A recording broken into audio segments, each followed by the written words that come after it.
గడ్డు అంతా ఫ్రమ్ ప్రెషర్తోని మన రక్తనాళాలలో ఫ్లో అవుతుంటుంది. ఈ హై వల్ల high BP, long standing high BP వల్ల మాకు బాడీలో ఆర్గన్ డ్యామేజ్ అయిన తర్వాత మాకు అర్థమవుతుంది. సో హై బ్లడ్ ప్రెషర్ అనేది మన అలవాటు వల్ల వస్తుందంటారా, లేక ఇది జీన్స్ లో కూడా ఉంటుందా? ల్యాక్ ఆఫ్ స్లీప్ అంటే నిద్ర తక్కువ ఉంటే పికిల్స్లో పేపర్స్లో ఇవన్నీ కూడా సాల్ట్ అవుతుంది. మాకు లాంగ్ టర్మ్లో కిడ్నీకి, బ్రెయిన్కి, హార్ట్కి డ్యామేజ్ రావచ్చు.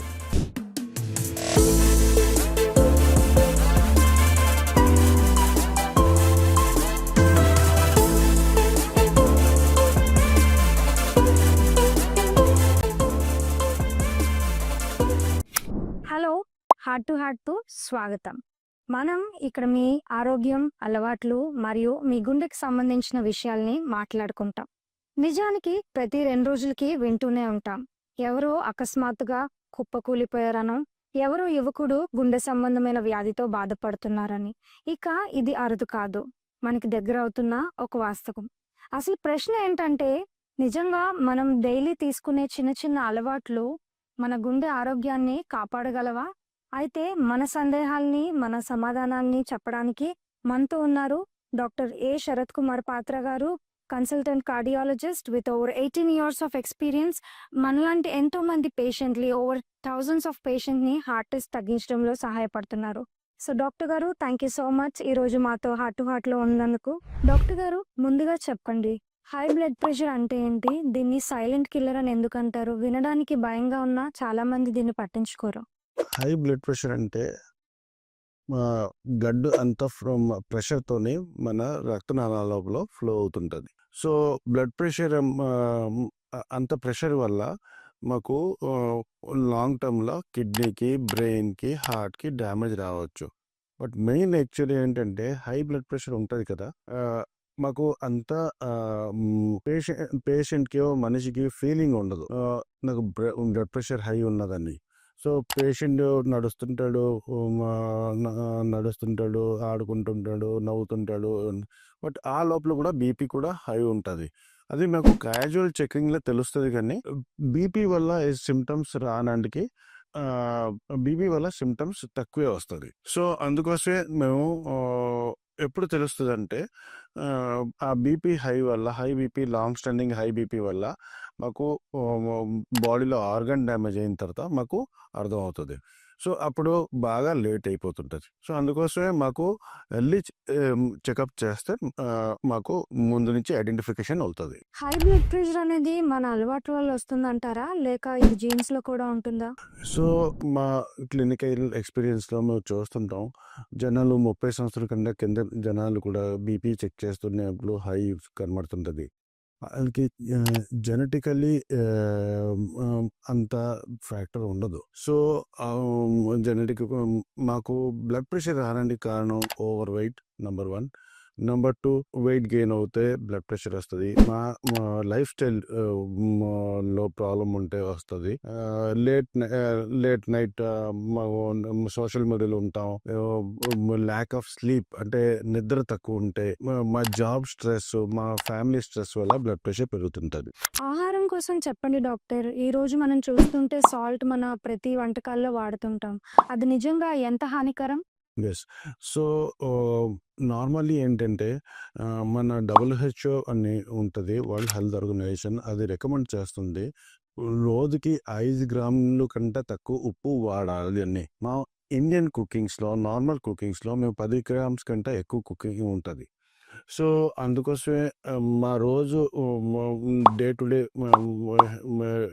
ఏదో ఫుడ్ తింటుంటాం, మాకు హై సాల్ట్లో ఉంటుంది. దాని ఆ ఫుడ్లో సాల్ట్ తగ్గించాలి. నార్మల్లీ మేము చెప్తాం, మేము సాల్ట్ తగ్గించాము, అది కాదు. మాకు పికిల్స్లో పేపర్స్లో ఇవన్నీ కూడా సాల్ట్ ఉంటుంది. ఇవన్నీ అవాయిడ్ చేయాలి. సో మాకు రెగ్యులర్లీ 5 గ్రామ్స్ కంటే సాల్ట్ తక్కువ ఉంటే బీపీకి బెనిఫిట్ వస్తుంది. సో డాక్టర్, చాలా మంది అనుకుంటూ ఉంటారు, ఆఫీస్ లో అటు ఇటు తిరుగుతున్నాను, కొంచెం కదులుతున్నాను, ఇదే ఎక్సర్సైజ్, ఇది సరిపోతుంది అంటారా బ్లడ్ ప్రెషర్ ఉన్న వాళ్ళకి? సో నార్మల్ మేము క్యాజువల్ వర్క్ తోని మా బీపీ రిడక్షన్ చేయలేము. సో బీపీ రిడక్షన్ చేయాలంటే మేము ఏ వర్క్ చేయాలి దానిలో కొంచెం హార్ట్ రేట్ పెరగాలి. అంటే మేము జాగింగు, స్పీడ్ వాకింగ్ ఇవన్నీ చేయాలి. నార్మల్లీ మేము ఆఫీస్లోకి వెళ్ళడం, లేకపోతే పెద్ద పెద్ద పెద్ద వయసోళ్ళు బాత్రూమ్కి వెళ్ళడం, బాత్రూమ్ నుంచి ఇంటికి బెడ్రూమ్కి రావడం అవన్నీ మా ఎక్సర్సైజ్లో లెక్క రాదు. డాక్టర్, స్ట్రెస్ కోసం చెప్పండి. ఈ రోజుల్లో చూస్తే వర్క్ అని, ఫ్యామిలీ అని, డెడ్లైన్స్ అని ఇలా చాలా మంది స్ట్రెస్ ఫీల్ అవుతుంటారు. ఇవన్నీ కూడా బ్లడ్ ప్రెషర్ పెరగడానికి కారణం అవుతాయా?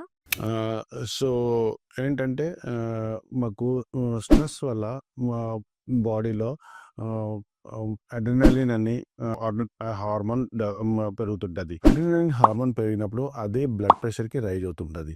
సో మాకు వర్క్ స్ట్రెస్ తగ్గించాలి, మాకు అడిక్వేట్ అంటే మంచిగా రాత్రి నిద్ర ఉండాలి. సో అదొకటి బాడీ స్ట్రెస్ లెవెల్ తగ్గుతుంది. సో ఈవెన్ ఫ్యామిలీ స్ట్రెస్ కూడా అవాయిడ్ చేయాలి. ఈ రోజుల్లో ఈ యంగర్ జనరేషన్ ఏంటంటే లేట్ నైట్ స్లీప్కి వెళ్తుంటారు. సోషల్ మీడియాలో లైక్ ఇన్స్టాగ్రామ్, నెట్ఫ్లిక్స్లో ఇవన్నీ ఇన్వాల్వ్ అయికొని రాత్రి 1-2 o'clock దాకా ఉంటారు. నెక్స్ట్ డే మార్నింగ్ హరివరిగా ఆఫీస్కి వెళ్తుంటారు విత్ హాఫ్ స్ట్రెస్ తోటి. సో ఇవన్నీ లాంగ్ టర్మ్లో ఒకరు లాంగ్ టర్మ్లో లైఫ్ స్టైల్లో మోడిఫై అవుతుంది. లైఫ్ స్టైల్ ఏమొచ్చి అది రిస్క్ ఫ్యాక్టర్లో మోడిఫై అయిపోతుంది. సో ఆ రిస్క్ ఫ్యాక్టర్ ఏమొచ్చి మాకు బ్లడ్ ప్రెషర్ క్రియేట్ చేస్తుంటుంది. So early to bed, early to rise అలాగ సిస్టంలో ఉంటే మాకు బ్లడ్ ప్రెషర్ కి కంట్రోల్ రావడానికి అవకాశం ఉంటుంది. మన ప్రేక్షకులు చాలా మంది రిలేట్ చేసే విషయం long days job, back to back calls అని, ఫుడ్ స్కిప్ చేయడం అని ఇలా అంతా చేస్తుంటారు. ఇది కూడా హై బ్లడ్ ప్రెషర్ కి కారణం అవుతుందంటారా? అవునండి. సో ఇవన్నీ అగైన్ స్ట్రెస్ రిలేటెడ్. ఇవన్నీ stress back to back calls, దాని స్కిప్పింగ్ మెయిల్స్ వల్ల మాకు బాడీలో స్ట్రెస్ లెవెల్ పెరుగుతుంటుంది అండ్ లాంగ్ టర్మ్లో బ్లడ్ ప్రెషర్ పెరుగుతుంటుంది. మళ్ళీ ఫుడ్ కోసం ఒకసారి చెప్పండి డాక్టర్. ఇప్పుడు మన ఇండియన్ వంటకాల్లో ప్రత్యేకంగా గుండెకి సంబంధించిన ఏవైనా వంటలు ఉంటాయంటారా? లేదంటే దానికంటూ ప్రత్యేకమైన ఆహారం ఏమైనా తీసుకోవాలా? ఉత్తి వెస్ట్రన్ డైట్ తింటే బ్లడ్ ప్రెషర్ తగ్గిపోతుంది కాదు. మా ఇండియన్ డైట్ కూడా మంచి డైట్లో బ్లడ్ ప్రెషర్ తగ్గడానికి అవకాశం ఉంటుంది. లైక్ మేము oil less food, salt less, dal, rajma ఇవన్నీ న్యాచురల్ ఫుడ్స్ తింటే ప్రాసెస్డ్ ఫుడ్కి అవాయిడ్ చేస్తే బ్లడ్ ప్రెషర్ తగ్గడానికి అవకాశం ఉంటుంది. లాట్ ఆఫ్ ఫ్రూట్స్, వెజిటేబుల్స్ ఇవన్నీ తింటే, సలాడ్స్ తింటే blood pressure okay. Blood pressure బరువు పెరిగితే వస్తుంటుంది. సో ఇప్పుడు మాకు ఇష్యూ ఏంటంటే సపోజ్ బరువు తగ్గితే అండ్ ఒక బరువు తగ్గితే కూడా బ్లడ్ ప్రెషర్లో తగ్గడానికి అవకాశం ఉంటుంది. సో మేము అన్నప్పుడు బరువు తగ్గడానికి ఎంకరేజ్ చేస్తుంటాం. ఏమాత్రం బరువు తగ్గుతూ కూడా అది బీపీలో మంచిగా రిఫ్లెక్ట్ అవుతుంటుంది. చివరిగా ఒక ప్రశ్న. ఎవరికైనా బ్లడ్ ప్రెషర్ బోర్డర్ లైన్‌లో ఉంటే వాళ్ళు భయపడాలా? లేదా అలవాట్లు తగ్గించుకుంటే సరిపోతుందా? So most of the time మేము హ్యాబిట్స్ తగ్గిస్తే కంట్రోల్ చేస్తే like salt restrictions, life style modification చేస్తే, దాని తర్వాత రెగ్యులర్ ఎక్సర్సైజ్ చేస్తే, అడిక్వేట్ స్లీప్ అవుతే బ్లడ్ ప్రెషర్ తగ్గడానికి అవకాశం ఉంటుంది. సో కొద్ది టైంలో బ్లడ్ ప్రెషర్ డోస్ కూడా తగ్గుతుంది. కొద్ది టైంలో పేషెంట్ నార్మల్ కూడా రావడానికి అవకాశం ఉంటుంది. చాలా మంది కొంచెం హై వెయిట్‌తో ఉంటారు. హై ఓవర్ వెయిట్‌లో ఉంటారు. అయినప్పటికీ వాళ్ళది పట్టించుకోరు. సో అది కూడా బ్లడ్ ప్రెషర్‌కి కారణం అవుతుందంటారా? హై బాడీ వెయిట్ బ్లడ్ ప్రెషర్కి పెరగడానికి అవకాశం ఉంటుంది. సో దానిలో పాజిటివ్ పాయింట్ ఏంటంటే ఎప్పుడు బాడీ వెయిట్ ఏమాత్రం తగ్గుతూ కూడా బ్లడ్ ప్రెషర్కి అది రిఫ్లెక్ట్ అవుతుంది. సో మాకు అంత బాడీ వెయిట్ తగ్గడానికి ప్రయత్నం చేస్తామంటే మాకు బ్లడ్ ప్రెషర్లో అంత తగ్గడానికి అవకాశం ఉంటుంది. ఆఫీస్‌లో చిన్న చిన్నగా కదిలితే ఎక్సర్సైజ్ అయిపోయింది అనుకునే వాళ్ళకి మీరిచ్చే సందేశం ఏమిటి? ఆఫీస్లో బ్రేక్ అవర్స్లో కొంచెం వాక్ చేయండి. సిడెంటరీగా ఉండకండి. ఆఫీస్ అవర్లో బ్రెస్ట్ వాక్ చేయండి. ఉప్పు వంటల్లో ఎక్కువగా ఉంటుంది కదా! దాన్ని తగ్గించడానికి సింపుల్ వే ఏమైనా ఉందా? ఎక్స్ట్రా సాల్ట్ తీసుకోకండి. Pickles, papads, processed food avoid చేయండి. స్ట్రెస్ వల్ల హై బ్లడ్ ప్రెషర్ అయితే దీన్ని ఎలా గుర్తించాలి? ఎలా తగ్గించాలి? స్ట్రెస్ వల్ల బ్లడ్ ప్రెషర్ హై అవుతే మా స్ట్రెస్ లెవెల్ తగ్గించాలి, రెగ్యులర్ బీపీ చెకప్ చేయాలి, స్లీప్ కి కాంప్రమైజ్ చేయకూడదు. యువత ఎక్కువగా నిద్రను వదులుకుంటారు. అది గుండె ఆరోగ్యాన్ని ఎంతవరకు దెబ్బతీస్తుంది? నిద్ర తక్కువ వల్ల బాడీలో స్ట్రెస్ లెవెల్ పెరుగుతుంది. బాడీలో స్ట్రెస్ లెవెల్ పెరిగిన వల్ల మాకు హార్ట్ అటాక్, స్ట్రోక్స్ రావడానికి అవకాశం ఉంటుంది. సో మేము నిద్రకి కాంప్రమైజ్ అవ్వకూడదు. అడిక్వేట్ 6 to 8 hours స్లీప్ లో కాంప్రమైజ్ ఉండకూడదు. ఎవరికైనా high blood pressure border line లో ఉంటే వారు పానిక్ అవ్వాలా లేదా అలవాట్లు మార్చుకుంటే సరిపోతుందా? బ్లడ్ ప్రెషర్ హై ఉంటే పానిక్ అవ్వకూడదు. లైఫ్ స్టైల్ మోడిఫికేషన్ చేయండి. మీ ఫిజిషియన్ కి కన్సల్ట్ చేయండి. మా రెగ్యులర్ బ్లడ్ ప్రెషర్ మెడిసిన్స్ వాడండి. బ్రిస్క్ వాక్ చేయండి. బ్లడ్ ప్రెషర్ తగ్గడానికి అవకాశం ఉంటుంది. చివరిగా ఒక ప్రశ్న, ఈ రోజే మనం మొదలు పెట్టాల్సిన ఒక్క మార్పు ఏమిటి? Regular exercise. ఇప్పుడు దాకా లైఫ్ స్టైల్ చేంజెస్ కోసం చెప్పారు కదా, మనం ఏదైనా ఒక హ్యాబిట్ వదులుకుంటే మన బ్లడ్ ప్రెషర్ తగ్గుతుందా? ఏదైనా సందేశం ఇవ్వాలనుకుంటున్నారా మన యంగర్ జనరేషన్ కి? మా క్లినికల్ ప్రాక్టీస్ లో మేము చూస్తున్నాం, యంగర్ జనరేషన్ అంతా టొబాకో, స్మోకింగ్, ఆల్కహాల్ కి అడిక్ట్ అవుతున్నారు. So alcohol, tobacco and smoking ఇవన్నీ అవాయిడ్ చేస్తే బీపీ తగ్గడానికి అవకాశం ఉంటుంది. రాత్రి ఆలస్యంగా ఫోన్ స్క్రోల్ చేస్తూ పడుకునే వాళ్ళకి మీరిచ్చే ఒక్క సలహా ఏంటి? లేట్ నైట్ సోషల్ మీడియా యాక్టివిటీలో ఉండకండి. దాని తర్వాత నిద్రకి 6 to 8 hours స్లీప్ కి కాంప్రమైజ్ అవ్వకండి. థ్యాంక్ యూ డాక్టర్ గారు, ఇది నిజంగా ఒక గొప్ప అవగాహన. Thank you. ప్రతిరోజు మనం చేసే చిన్న చిన్న పనులు మన గుండె ఆరోగ్యాన్ని నిర్ణయిస్తాయా? మనం తరచుగా వింటూనే ఉంటాం, అప్పటిదాకా ఆరోగ్యంగా ఉన్న వ్యక్తి సడన్ గా కుప్పకూలిపోయారని.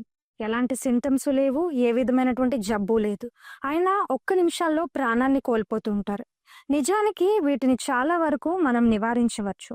అది ఎలాగో తెలుసుకోండి ఈ రోజు హార్ట్ టు హార్ట్ లో విత్ డాక్టర్ శరత్ కుమార్ పాత్ర గారితో. ఎలా చిన్న చిన్న నిర్ణయాలు మన ప్రాణాల్ని కాపాడతాయి. అర్ధరాత్రులు ఫోన్ ఎక్కువగా చూస్తున్నారా? ఎక్కువగా ఉప్పు తింటున్నారా? ఆఫీస్ స్ట్రెస్ కి లోన్ అవుతున్నారా? ఇవన్నీ మీ జీవితానికి సైలెంట్ కిల్లర్ గా మారుతున్నాయా? వాస్తవం తెలుసుకోండి. జీవన విధానంలో మార్పులు, ఇక్కడే ఆరోగ్యం మొదలవుతుంది. విన్నారు కదండి, ప్రతి విషయాన్ని ఎంతో క్లియర్ గా సింపుల్ గా డాక్టర్ గారు మనకు చెప్పారు. అయితే వింటున్న ప్రతి ఒక్కరికి నా చిన్న మనవి, ఇది పర్ఫెక్ట్ గా చేయాలని కాదు, ఇవన్నీ మనకు తెలిసి ఉండడం ఎంతో ప్రాముఖ్యం.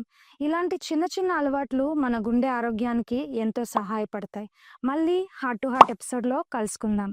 అంతవరకు మీ గుండెను జాగ్రత్తగా కాపాడుకోండి.